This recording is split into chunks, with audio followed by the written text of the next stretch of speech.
Ahmedabad station Gandhinagar से कोई तकरीबन 30-35 किलोमीटर दूर था। तो लोकल ट्रेन या बस उस वक्त थी नहीं।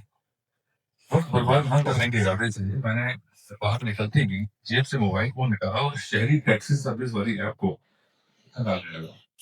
उसमें अलग अलग किस्म की कीमतें अलग अलग थी। आम मध्यम वर्गीय इंसान की तरह मैंने भी सबसे सस्ता विकल्प ढूंढा और जाहिर सी बात है वो ऑटो रिक्शा था। अब यहाँ मैंने पाया कि किसी सबसे जल्दी आने वाले ऑटो रिक्शा को भी मुझ तक पहुंचने में 10 मिनट लगने वाले थे। मैंने उस ऐप में ऑटो रिक्शा की किराए का अंदाजा लिया, थोड़ी सी बदमाशी की और स्टेशन के बाहर खड़े ऑटो रिक्शा वाला से बात की। पता नहीं क्या चमत्कार हुआ कि अचानक जैसे ही मैंने उनसे बात करनी शुरू की, मुझे महसूस हुआ कि मैं कोई विदेशी पर्यटक हो गया हूँ और हर एक लाइन के बाद 3 गुना लगान देना पड़ेगा। ये बोल रहा हूँ। ऐसा इसलिए कि ऑटो वाले मुझसे 300 रुपए की जगह के 800 रुपए मांग रहे थे।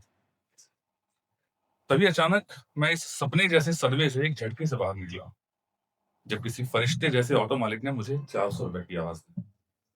दिल को तसल्ली हुई कि चलो कोई तो है जिसे लगता है मैं उसी की तरह इसी देश का मध्यम वर्गीय सा हूँ, जो मेहनत से अपने पैसे कमाता हूँ और उम्मीद करता हूँ कि मान्यता प्राप्त गुंडों के अलावा जो उम्मीद करता हूँ कि मान्यता प्राप्त गुंडों के अलावा मुझे कोई यूं ही ना लूट ले, और अगर किसी अन्य नाम या पहचान के सहारे लूटना चाहे तो कम से कम सफेद कुर्ता पजामा ही पहन ले, या ऊपर वाले का रास्ता बताता हुआ मेरे जीवन में आए थे। खैर मैंने उससे बात शुरू की जिसने 400 की आवाज दी थी। जीवन के अलग अलग हिस्सों में अलग अलग ओहदों पर मिली स्त्रियों से मोलभाव का जो गुरु ज्ञान मुझे प्राप्त हुआ था, उसे ब्रह्मास्त्र बनाकर मैंने इस बातचीत में इस्तेमाल किया और 330 रुपए में बात पक्की की। जब बात पक्की हुई और मैं अपने सामान समेत उस ऑटो रिक्शा में बैठ चल दिया अहमदाबाद स्टेशन की ओर, यकीन करें मेरे चेहरे पर 70 रुपए बचा लेने के कारण एक विश्व विजेता से मुस्कान थी। अपनी फितरत ज्यादा देर चुप बैठे रहने की है नहीं, तब खासतौर पर तब जब पास कोई और शख्स बैठा हो, तो मैंने बात शुरू की। वैसे आपका नाम क्या है?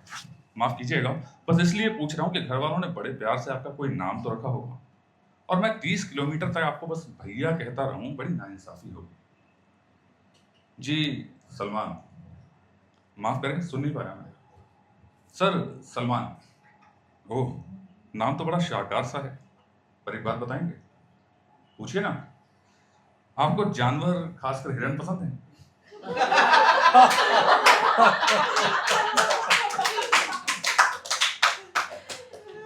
अरे कहाँ सर, ऑटो से फुर्सत नहीं मिलती, क्या जानवर अनवर देखेंगे। चलिए ठीक है, पर सड़क ज्यादा पसंद है फुटपाथ? कैसी बात करते हैं सर, गाड़ी चलानी है तो सड़क पर ही ध्यान होगा ना, फुटपाथ की बात कहाँ से आ गई बीच में? अब मैं दो बातें साफ साफ समझ गया था कि या तो इस आदमी को इससे ये मजाक से पहले कई बार झेलने पड़ चुके हैं और अब ये इनके प्रति उदासीन हो चुका है। दूसरा ये कि अपनी रोजमर्रा की जिंदगी और पैसे कमाने की जद्दोजहद में इतना मसरूफ है कि मेरे मजाक इसके पल्ले ना पड़े। बात बदलते हुए मैंने पूछा, इस ऑटो रिक्शा से बात बन जाती? मेरा मतलब, जितनी कमाई होती है वो मजे की है? बिल्कुल साधारण लहजे में उसने बड़ी बात कह डाली। मजे का क्या है सर, वो तो लोगों को करोड़ों कमाने पे भी नहीं आता, उन्हें भी कमी बनी रहती है। सच कहूं तो मैं इस जवाब के लिए तैयार नहीं था। ऐसा नहीं कि मैं इसलिए तैयार नहीं था क्योंकि मुझे उसकी बुद्धिमत्ता पर शक था या उसके पेशे के कारण मैंने उसे कमतर आंक लिया था। बस इतना कि मैंने शुरुआत मजाकिया से की थी और अंदाजा नहीं था कि यूं इतनी जल्दी माहौल गंभीर और समझदारी भरा हो जाएगा। बात जारी रखने के इरादे से मैंने कहा, फिर भी कुछ तो कहें। सर, घर में कुल 9 लोग हैं, बस इतना है कि 9 लोग खा सकें, साथ रहकर सुकून से जी सकें, इतना कर ले रहा हूँ। बस और क्या चाहिए? इतना काफी है और मैं खुश हूँ इसी में। अब मेरा सिर चकराया। एक ऑटो रिक्शा की कमाई से 9 लोग?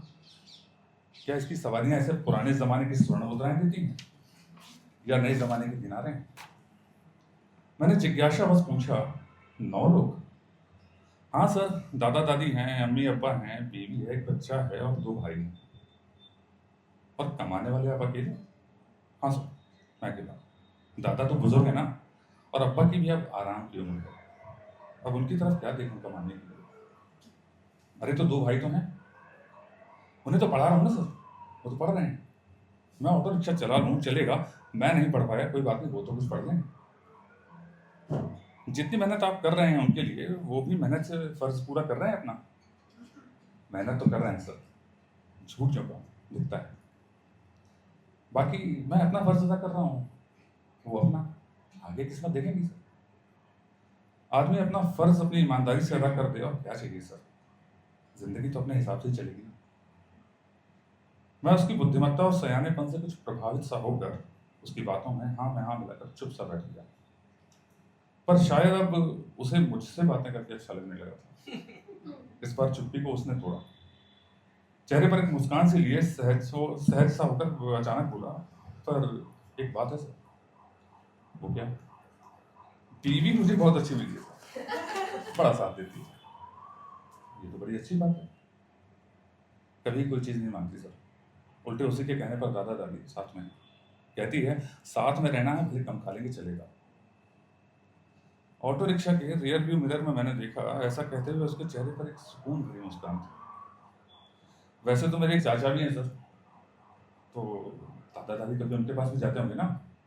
नहीं सर, चाचा तो 4 पैसे वाले हैं ना। इस वाक्य में असल में एक तंज था, एक फिक्रा था, एक ताना था, जिसे मैं तुरंत न पकड़ सका। तो चाचा तो 4 पैसे वाले हैं, ये तो बहुत अच्छी बात है। नहीं सर, पैसे वालों के पास दिल थोड़ा छोटा होता है, वो दादा दादी को नहीं रख सकते अपने पास। ओह, मामला ये है। पर मैं खुश हूँ, ऊपर वाला जितना दे रहा है काफी है सर। पर सलमान मियाँ 9 लोगों की जिंदगी सिर्फ ऑटो रिक्शा से हो जाता है सर। सुबह 8 बजे निकलता हूँ ऑटो लेकर, रात के 12-1 बजे घर के अंदर। काम में कोई काम चोरी नहीं सर, काम बराबर। पर यार 16 घंटे कुछ ज्यादा नहीं होते? तो क्या सर, काम तो करना है ना। अब बैठा के तो ऊपर वाला भी नहीं खिलाएगा। उसने ऑटो दिया है, बाकी अपने ऊपर है। अभी हाथ पैर चल रहे हैं तो चला लेते हैं। मैं संजीदा बात पर चुप सा हो गया, या यूं कहूं कि निरुत्तर सा हो गया। मेरे पास कुछ बात या कोई जवाब बाकी नहीं था। अगले कुछ मिनट में मेरी तात्कालिक मंजिल अहमदाबाद स्टेशन आ गया। मैं उतरा, सामान निकाला और पैसे देने के लिए पर्स निकाला। नोट गिनते वक्त ख्याल आया कि कुछ पैसे ज्यादा दे दूं, पर फिर तुरंत ख्याल आया कि एक खुददार इंसान को कहीं ऐसा न लगे कि उसकी कहानी सुनकर उस पर तरस खा रहा हूं, क्योंकि चलने से पहले उसने बेहिसाब मोल भाव झेला था मेरा। गिनकर 330 रुपए निकाले और उसकी तरफ बढ़ाए, पर साथ ही शुक्रिया भाईजान कहना ना भूला। उसने नोट लिए, गिने और जेब में रखते हुए बड़ी आत्मीयता से थैंक यू सर कहा और विदा ली। मैंने अपना सामान संभालते हुए कुछ वक्त उसके ऑटो की तरफ देखा, जो अहमदाबाद स्टेशन से बाहर निकलने वाली गाड़ियों की कतार में मिलकर धीरे धीरे होने लगा था।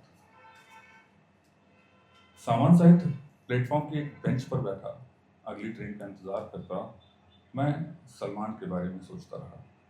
सलमान, जिसे हर रोज 16 घंटे काम करने में कोई तकलीफ नहीं, जिसके लिए उसके माँ बाप तो छोड़िए दादा दादी भी बोझ नहीं बल्कि फर्ज है, जिसके लिए उसके भाइयों का पढ़ जाना बहुत जरूरी है, जिसे दुनिया के हर उस इंसान से भी कोई शिकायत नहीं जो उसकी जिम्मेदारियां बांट सकता है पर बांट नहीं रहा।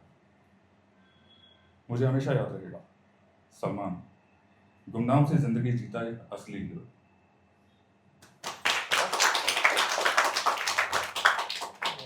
और आप लोगों की जानकारी के लिए बता दूं, ये पूरा संवाद असल में सत्य है। उसके शब्द एक एक वही हैं, इसमें मैंने कोई हेरा बनावट नहीं की। वही शब्द थे, वही उत्तर थे, भाव वही थे। और ये कहानी ऐसी थी कि मैं असल में अपने अंतरात्मा से मजबूर था इसको लिख लेने के लिए और आप जैसों के साथ साझा कर लेने के लिए, वरना उसका हीरोपन जाया हो जाता।